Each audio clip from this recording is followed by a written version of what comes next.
Okay, what we're going to talk about, going back to the bond, we're going to actually talk about the point of view from the company that's actually selling the bond. When you actually sell a bond, a company doesn't actually go through and actually sell the bond to people.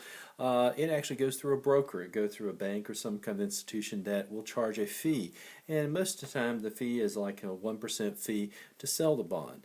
And in this case, we have a company that has went through to sell that $1,000 10-year bond, and it's going to cost them 1% for it. So if we actually drew this out and in the relationship of what it looks like to the company, we see that this is going for 20 periods. Remember, it's 10 years. We're doing it semi-annually. And we have an initial amount of money. We know that the amount of money is $1,000, but the company doesn't get all of that. It gets 99% of that, which is $990. The $10 goes to the seller of the bond as a fee for doing the transaction. They also have to pay out the $40 each period, which is the 20 periods. And at the end of 10 years or 20 pay periods, they have to pay out the face value of the bond, which is $1,000. And what we want to know here is what is the interest rate, effective interest rate that is actually given for paying back this loan, really, if you think about it, because they're getting a loan of $909 and paying out over 10 years the $40 two times a year and paying $1,000 at the end. So to calculate that, we wanted to use the net present worth.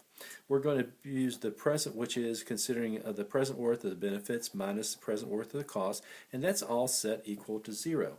In this case, the benefits, we only have one benefit at times 0, which is the $990 that they're actually getting. Notice it's not the $1,000 because there's a transaction fee that's actually being caused of 1%.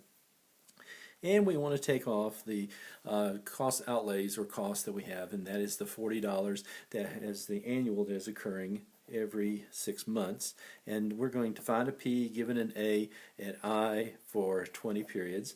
And we're also going to subtract off the $1,000, and we're moving that back to the present from the future at some kind of I for 20 periods. If we actually tack this and put the I at 4.5%, we find out the net present worth in this calculation is around 5508. And what we're looking for is not the 55, we're looking for it to be set to 0. So we continue on, we select 4%, and we find out the net present worth in this case is a minus 10. So we have now framed it, and we know that our 0 falls somewhere between 4 and 4.5%. So by interpolation, we find the internal rate of return, which is in the case the I for the compounding period, which is every 6 months, is equivalent to 4.077%. We also can say that the nominal rate in this case is equal to 8.154%. Okay, and then the effective is equal to 8.32%. And just remember how we actually got those. We used the formula on this one, R equals IM, and in this one we used IA is equal to 1 plus I to the M minus 1, and for this one we know that the interest rate is 4.077 and multiply it times 2, and this one is 1.0477, whoops, and it's going to be raised to the second power.